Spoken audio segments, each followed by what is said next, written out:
তাছাড়া আমার না এগুলো একদম ভালো লাগছে না।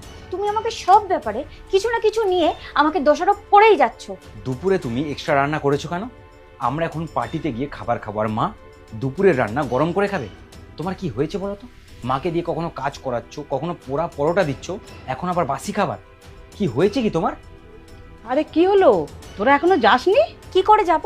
সবসময় তো আপনি আমাদের মাঝখানে চলে আসেন। আর তাছাড়া আপনার ছেলের বিয়েটা আপনি কেন দিয়েছিলেন বলুন তো?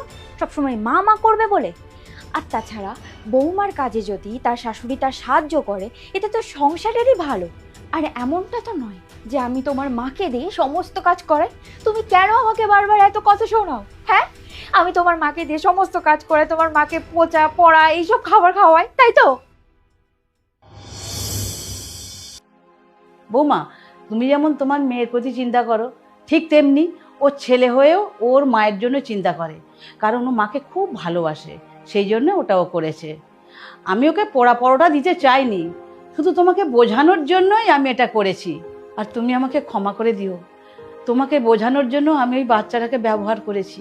না ঠাকমি, তুমি কখনোই ক্ষমা চাইবে না।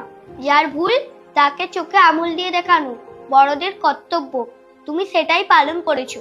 ভুল আমার ছিল মা, আমারই উচিত হয়নি আপনাকে ওই পোড়া খাবারটা দেওয়া।